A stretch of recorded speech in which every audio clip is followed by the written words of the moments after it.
hello friends खुलुमबाय आंनि बड' जब इनफो यूट्यूब चेनेलाव आसा खालामदों गासैबो मोजां दं होननानै एक्साइज डिपार्टमेन्टनि अनलाइन एप्लाइखौ खालामनो हायो जों फनावनो आरो लोगोसे दाबोनो जुदि नोंथांमोना खालामाखैमोनब्ला खालामनो होननानै खालामस्लाबनो हायाखैमोनब्ला बिनि लास्ट डेटआ जोब्बायमोन आरो लोगोसे नाथाय बिनि लास्ट डेटखौहाय बारायना होफिनबाय थ' नोंथांमोना खालामनो हाफिनसिगोन दा नोंथांमोना बेवहाय खालामनो थाखाय मिनिमाम 10 पास जादोंबा एप्लाइ खालामनो हागोन आरो लोगोसे हायार सेकेन्डारि पास जादोंबाबो एप्लाइ खालामनो हागोन बेवहाय मोननै टाइपनि पस्ट दं मोनसे कनस्टेबल आरो मोनसे जाहैबाय इन्सपेक्टर थ' बे जाहैबाय एसिस्टेन्ट इन्सपेक्टर जागोन बियो थ' नोंथांमोना खालामनो हासिगोन दा जों थांदिनो अफिसियेल पेजआव थ' नोंथांमोना बेखौ एप्लाइ खालामनोबा आसाम पुलिसनि अफिसियेल पेजआव थांनांगोन दायो आं थांदिनो अफिसियेल पेजआव लोगोफोर थ' नोंथांमोना भिडिअखौ जोबजासिम नायलांबानो जाबाय थ' नैबे जाबाय आसाम पुलिसनि वेबसाइट थ' नोंथांमोना बेयाव थांनानै एप्लाइखौ खालामनांगोन आङो लिंकखौ होखाबाय गाहायाव थांनानै नोंथांमोना डिसक्रिप्सनाव मोनगोन थ' जों थांदिनि दायो बेहा माखासे जोङो फल' खालामनांगोन बेवहाय गोबां इनस्ट्राक्सन दङ जों बेखौ नायना लाग्रोदिनि दा बेवहाय नोंथांमोननि फट'आहाय बेकग्राउन्डआहाय माने गुफुर जानांगोन होनना बुंदों आरोना आरो लोगोसे बेहाय लास्ट डेटआहाय थ' नोंथांमोना लास्ट डेटखौ नुनो मोनो फट'आ बे जानुवारिनि उनावहाय खेबनाय जानांगोन होनना बुंदों मानो होनोब्ला गोदान जानांगोन आरो लोगोसे फैबाय जोङो सिगनेचार थ' सिगनेचारा नोंथांमोनाहाय व्हाइट पेपाराव होनाय जानांगोन ब्लेक नङाब्ला नोंथांमोना डार्क ब्लुजोंहाय साइन खालामनानै स्केन खालामनानै बेखौ आपल'ड खालामनांगोन दा फैबाय जों आरो इनस्ट्राक्सनाव फैबावबाय जोङो मस्ट इम्परटेन्ट बेनो जाबाय नोंथांमोना डकुमेन्ट्स आपल'ड खालामनांगोन बेनो जादों एडमिट कार्ड लोगोसे सार्टिफिकेट अफ HSLC जिखुनु जाया माने डेट अफ बार्थ थानाय जानांगन आरोना एज प्रुफनि थाखाय बार्थ सार्टिफिकेटबाबो जागोन जेबो नङा आरो फैबाय जोङो मार्कशीट हरनांगोन HSLC नङाब्ला जोङो HSनिखौ हरनांगोन आरो फैबाय जोङो नेक्स्टआव कास्ट सार्टिफिकेट हरनांगोन आरो लोगोसे लास्टआव नायनो हागोन नोंथांमोना बे मस्ट इम्परटेन्ट बेनो जाबाय एमप्लयमेन्ट एक्सचेन्ज रेजिस्ट्रेसन कार्ड थ' बेखौ हरथारनांगोन एबा बिनि नाम्बारखौ नांथारगोन दा बे जाबाय बे नाम्बार गैयाब्ला नोंथांमोना एप्लाइखौनो खालामनो हानाय नङा जिखुनु जाया स्टेट गभर्नमेन्टनि जबाव नोंथांमोना एप्लाइखौ खालामनो हानाय नङा थ' बेनिखायनो नोंथांमोना बेखौ इसु खालामना लाबानो जाबाय आरो आङो खिथाखाबाय गिबियावनो बेखौहाय डिस्ट्रिक्टनि हेडक्वार्टार एक्सचेन्ज अफिसाव मोनो थ' नोंथांमोना सानसेयावनो थांनानै बेखौ इसु खालामना लाबानो जाबाय इजियावनो मोनो थ' नोंथांमोना बेखौ खालामनो थाखाय गासैखौबो डकुमेन्ट्सखौ लांफानांगोन जुदि नोंथाङा मिनिमामनिफ्राय लानानै मेक्सिमाम जेसेबां माने पास दङ थ' नोंथांमोना बिनि डकुमेन्ट्सखौ लांफानानै बेखौ इसु खालामनांगोन दा खोथाया जाहैबाय बेखौहाय जोङो आपल'ड खालामनायाव बेसेबां किबि हरनांगोन मिलायना लानांगोन जों डकुमेन्ट्सखौ बेनो जाहैबाय 100निफ्राय लानानै 250 किबिनि गेजेराव जानांगोन अब्लासो नोंथांमोना साबमिट खालामनो हागोन दा फैबाय जों नेक्स्टआव बे जाहैबाय एप्लिकेसन स्टेटास थ' नोंथांमोना बिनि लास्ट डेटखौ नुनो मोनदों बिनि लास्ट डेटआ 25 जुलाइआव जोबहैगोन थ' नोंथांमोना बिनि गेजेराव एप्लाइ खालामनांगोन दा फैबाय जों आरो नेक्स्टआव लगइन खालामनोबा नोंथांमोना फन नाम्बारखौ होदो आरो लोगोसे डेट अफ बार्थखौ होदो जेरावनोखि नोंथाङा एप्लाइ खालामनायाव रेजिस्टार खालामनायाव फन नाम्बारखौ होदोंमोन बेखौहाय बेहाय होनानै लगइन खालामबानो नोंथांनि एप्लिकेसना स्टेटासा श' जागोन दा फैबाय जों नेक्स्टआव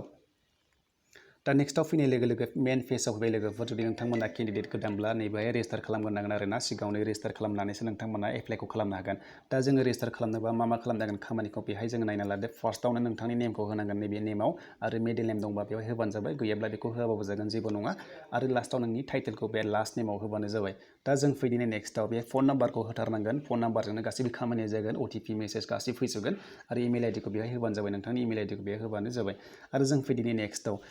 बेहाय आं होनदोंना लोगोफोर एक्सचेन्ज नाम्बार गैयाबा एप्लाइ जाया होननानै थ' बेनिखायनो बेहाय एक्सचेन्ज नाम्बारखौ बेयाव होथारनांगोन नै बेबायदि नाम्बार थायो थ' नोंथांमोना बेबायदि नाम्बारखौ होथारनांगोन दा फैयो जोङो मिनिमाम क्वालिफिकेसन थ' नोंथांमोना क्वालिफिकेसन बेवहाय सेलेक्ट खालामबानो जाबाय बेहाय नै फैगोन आरोना जुदि नोंथाङा मा पास जादों बेखौ होबानो जाबाय दा जों बेवहाय क्लिक खालामनाय लोगो लोगोनो फैगोन बे HS आरो लोगोसे HSLC जुदि नोंथाङा HS पास जादोंबा बेहाय HSखौ होबानो जाबाय आरो नोंथाङा 10 पास जादोंबा HSLCखौ होबानो जाबाय दा जों बेखौ बुजिबाय HS पासब्ला नोंथाङा मोननैबो बोथ साइड माने एप्लाइ खालामनो हागोन मोननैबो पस्टआव कनस्टेबलाव आरो लोगोसे साब इन्सपेक्टर सरि बे एसिस्टेन्ट इन्सपेक्टर जागोन बे एक्साइजनि नोंथांमोना बेहायनो खालामनो हागोन दा जों फैदिनि रेजिस्टार दा जोङो रेजिस्टार खालामनांगोन आरोना जुदि गासैबो जाजोब्बायब्ला नोंथांमोना नैबेहाय रेजिस्टाराव खालामनांगोन अब्लानो रेजिस्टार नोंथांमोना जानाय लोगो लोगो एप्लाइ स्टेप 1 2 3 आव गासैखौबो डाटाखौ सोनो हासिगोन दायो आङो रेजिस्टार खालामदिनि थ' लोगोफोर नोंथांमोना भिडिअखौ जोबजासिम नायलां गासैखौबो स्टेप बाय स्टेप नायब्लानो बुजिनानै फनावनो एप्लाइ खालामनो हागोन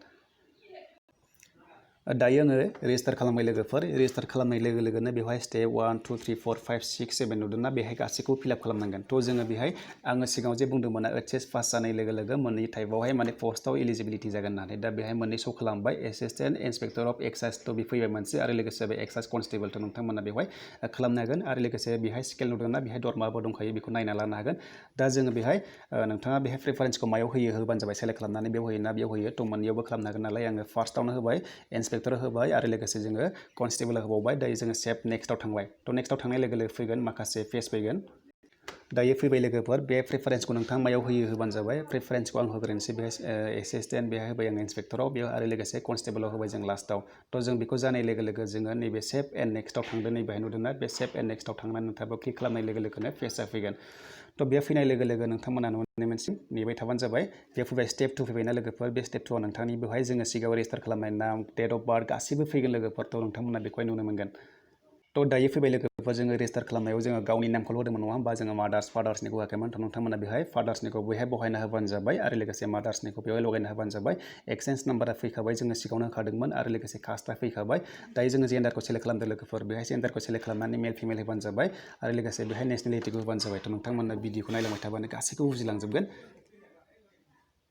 दा बेहाय नोंथांमोना नेसनेलिटिखौ बेवहाय इन्डियान होबानो जाबाय इन्डियान जाखागोन बेवहाय आरो लोगोसे नोंथाङा धोरोमखौ बेयाव सेलेक्ट खालामना होबानो जाबाय रिलिजनाव थ' बेहाय नोंथाङा मा धोरोमनि होबानो जाबाय आरो लोगोसे एमएलएडि बेफोर फैखाजोबगोन आरो लोगोसे फन नाम्बारखौ बेयाव फैनाय नुखागोन आरो नोंथांमोना जुदि एडिसनेल फन नाम्बार होनोबा होनो हागोन आरो ना बायसान्सनि थाखाय जुदि नोंथांमोना नांगौ जायोब्ला बेहाय एड खालामगोन आरो बेवहाय नोंथांमोना गोसोबादि होबानो जाबाय फन नाम्बारखौ दा जों फैबाय कन्टेक्ट इनफरमेसन थ' नोंथांमोना बेहाय नोंथांनि एड्रेसखौ होबानो जाबाय बेवहाय फुल एड्रेसखौ होदो आरो लोगोसे बेवहाय गामिखौल' होबानो जाबाय गामि पोस्ट अफिस बेहाय माखासे दंखाजोबो थ' नोंथांमोना बेवहाय गामिजों पोस्ट अफिसजों होबानो जाबाय आरो लोगोसे डिस्ट्रिक्टखौ बेहाय सेलेक्ट खालामदो नोंथाङा मा डिस्ट्रिक्टनि बेयाव होबानो जाबाय आरो लोगोसे पुलिस स्टेसना बेयाव अट'मेटिकलि फैखागोन नोंथांमोना बेखौ खालामनांगोन दा बेहाय पिन कडखौ होदो आरो लोगोसे जुदि गासैबो सिगांनिजों उननिजों गोरोबोब्ला एबा पारमानेन्टजों आरो प्रेजेन्टजों मिलायोब्ला नोंथांमोना नैबेयाव सेमाव होबानो जाबाय सेमाव होनाय लोगो लोगो अट'मेटिकलि नैबेयाव फैखागोन थ' नोंथांमोना बेखौ बुजिबाय दा बेफोर गासैबो जाजोबोब्ला नोंथांमोनाहाय नैबे सेभ एन्ड नेक्स्टआव थांबानो नेक्स्ट पेजआ फैगोन लोगोफोर दायो आं थांनि नेक्स्ट पेजआव थ' नोंथांमोना भिडिअखौ नायलांबाय थाबानो मोनलांजोबगोन गासैखौबो दा नेक्स्ट होनाय लोगो लोगो बेबायदि फेज फैगोन लोगोफोर स्टेप 3 आव फैबाय आङो दा स्टेप 3 आव फैनानै नोंथांमोना एकाडेमिक क्वालिफिकेसनखौ होनांगोन डिटेल्सखौ नोंथाङा माने ओइचएस पासमोन नालाय ओइचएस पासआ बेयाव श' खालामबाय आरो लोगोसे डिपार्टमेन्टखौ नोंथाङा होबानो जाबाय मानिफ्राय पास जादों आर्ट्सनिफ्रायबा आर्ट्सखौ होबानो जाबाय साइन्सबा साइन्स होबानो जाबाय स्ट्रिमखौ नोंथाङा दा जों फैबाय पार्सेन्टेज थ' नोंथांमोना पार्सेन्टेजखौ होनो हागोन आरो लोगोसे बेवहाय कलेज नेमखौ होबानो जाबाय थ' नोंथांमोना बेवहाय कलेज नेमखौ होनानै फैबाय जुदि नोंथाङा जिखुनु जाया मा कलेजाव पास जादों बेखौ होबानो जाबाय आरो ना नोंथांनि बे सायाव जागोन जुदि नोंथाङा जिखुनु जाया आं दायो उदालगुरि कलेजखौ होबाय हमना ला आरो लोगोसे पार्सेन्टेजखौ होबाय आङो साप'ज थ' नोंथांमोना बेखौहाय होनो हागोन गोसोबादि होनो हागोन आरो ना नोंथांमोननि सायाव जागोन दायो जों सेभ नेक्स्टआव थांबाय सेभ नेक्स्टआव थांनाय लोगो माखासे पेज फैबावगोन थ' लोगोफोर नेबाय थाबानो जाबाय नेटआ स्ल' जादों थ' जों फैबाय एक्सट्रा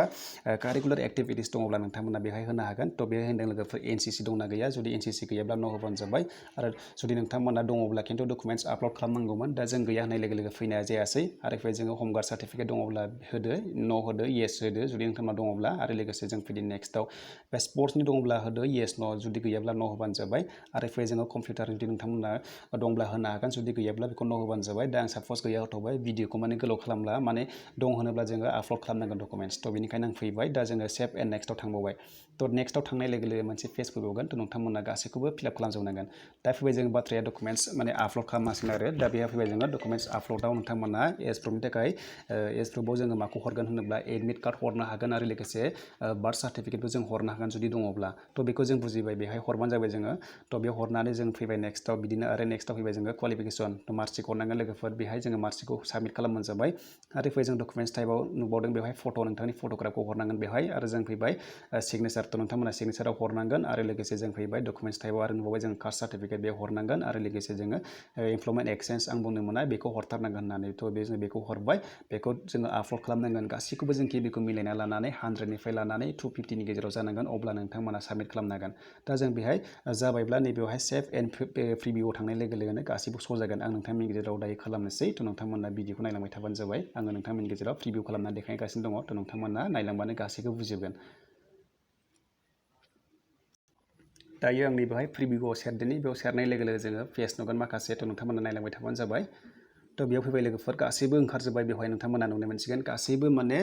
स्टेप 4 फैबाय बेवहाय लोगोफोर माने गासैबो नों जिथु माने फिलआप खालामदोंमोन गासैबो बेवहाय श' जाजोबो नोंथांमोना नायफिनजोबनो हासिगोन आरो जुदि गासैबो माने जाजोब्बायब्ला लास्टआवहाय फाइनाल साबमिट खालामनांगोन नाथाय जुदि नोंथांमोना जायाखैब्ला एडिट खालामफिननो हासिगोन जोङो माने फाइनाल साबमिट खालामथ'नाङा जोङो प्रिभिउ नायग्रोबानो जाबाय जाहाथे माने बबेयावबा मिस्टेक जादों जानो हागौ थ' बेवहाय गासैबो चेक खालामदो जोङो प्रेफारेन्सखौ नुदोंना फर्स्ट प्रेफारेन्सखौ नुदों